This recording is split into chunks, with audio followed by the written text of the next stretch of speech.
Hello, everybody. It's been a while. Welcome to the new year. I'm excited to get started in our third quarter with your students.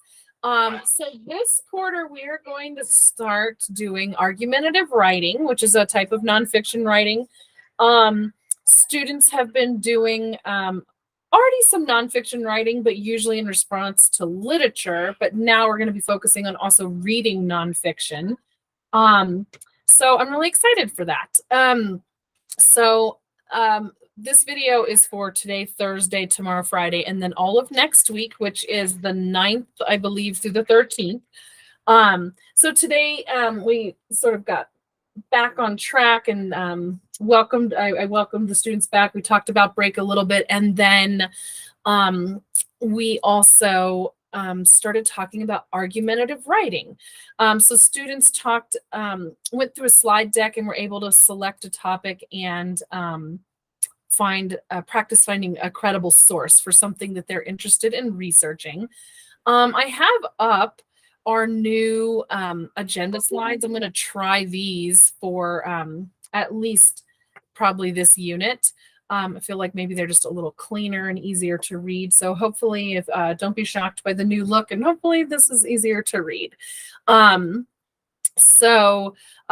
students will have access to this always, and you as parents will have access to this under classwork, and then additional resources, and then day-by-day agenda. And now it just may not be by month, it might be by week or by unit, but I'll label it clearly. Okay, so back to the agenda. So tomorrow, which is Friday, your students will start to talk about the appeals used in argumentative writing. So ethos, pathos, and logos, and we'll be talking about different commercials and why we're what appeal were these commercials trying to use to sway their viewers. And then students will talk about which they were trying to use and how they know. So one thing that's a big change from this last semester is that I will be putting a lot of the documents that your students will be using, I'll be showing what it looks like in the agenda slides. So there's just more content. Your student is not going to do their work here in the agenda slide. However, you will be able to see what they're supposed to be looking at, and I will model the work here.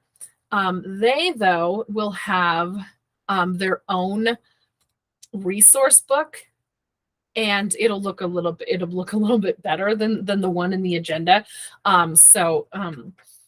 They will do their work here in their resource book, which is linked in Google Classroom. This is, as of right now, pretty big document or pretty big slide deck, and they'll use it for most of the unit. But you'll notice in our agenda slides, I will say under materials what they're using. So the resource book, argumentative writing, that is this. And that's where they'll do their work. However, I will model a lot of their work here in the agenda slides, and then they'll at least be able to see which slide it is. But in addition, I will say which slide they need to go to here. Okay, so, and I'll even say it's Google Classroom, argumentative writing, resource book, argumentative writing, and the slides. Quotation marks around it means it's a title. So that means it's like a specific thing. And the arrows, obviously mean what an arrow means, like keep going. Okay, you probably knew that and didn't need me to say that. Okay, so that's Friday, which is the day I'm sending this.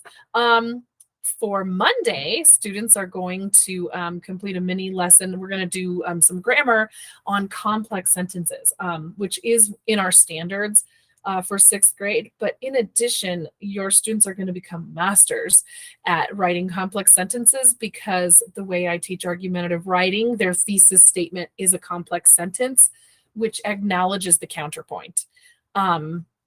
So they'll become really good at that. And yeah, so we'll visit that a lot. Again, they'll be using their resource book. They will also be using their Let's see. I think this is actually called week 5, January 5th through 13th. There's going to be an assignment called Complex Sentences Mini Lesson, and then they'll use slide 4 of their resource book for sketch notes on argumentative writing. So this is what they look like in squished format because it needs, but when they are going to use it, it'll look like this. And yeah, okay. So then let's see, let's go back to Tuesday. The 10th and the 11th, actually. I guess we're going to kind of spread it into Tuesday and Wednesday. I'm sorry about that. Students will continue our mini lesson on complex sentences. And then we will review audience and tone, which we will have talked about here. And we'll read the Gettysburg Address. Again, that is in, their resource book on slide 5, and then understanding the rhetorical triangle, which is on slide 6. So we'll read the Gettysburg Address and then go over the rhetorical triangle. And again, all of these things are actually in their resource book. So here's the Gettysburg Address and here's the rhetorical triangle. Okay, so on, I guess that would be Thursday. Yep. Students will have written an argumentative thesis. We're going to audit it and just see how they're doing on that. And just basically check their work, right? They're not going to necessarily be perfect the first time. Very rarely does that happen in life. They're going to be using their resource book, Argumentative Writing. We're going to complete the Understanding Nonfiction Graphic Organizer, which is on slide 13 here. Again, it's kind of a squished version, but they'll have a good version in their resource book. And it'll be on slide 7 in their resource book. And we will actually do this Understanding Nonfiction Graphic Organizer for the Gettysburg Address because we will have already read it. So it'll be a really good a chance to revisit the Gettysburg Address and then get some more information out of it, some more understanding out of it. So this will be what they're doing on Thursday. And then on Friday, I'm going to have a little riddle.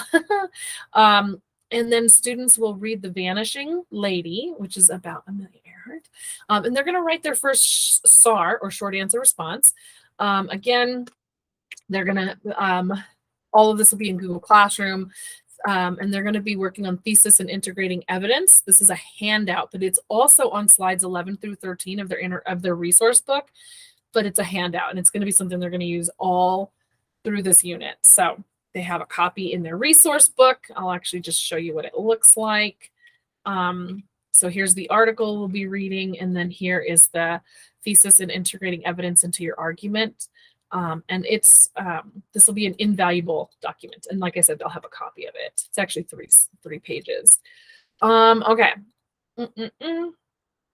Okay, and then just if they have time, they might share their short answer response with a partner and plot each other's on their rubric. So basically just a self-assessing and being self-aware of like, hey, how did I do this time? It's the first one they're doing. So it's okay if it's not perfect because we're improving, we're practicing. Okay, so that is what we're doing for the first 7 days back at school. And I hope you had a wonderful and relaxing break. I heard a lot about travel and some people getting caught up in all that weather travel. So I hope everybody is feeling slightly rested. And as always, if you have any questions, please ask. Your students do need to do 135 minutes of MEMBing by Sunday the 29th. And yeah, talk to you next week. Bye.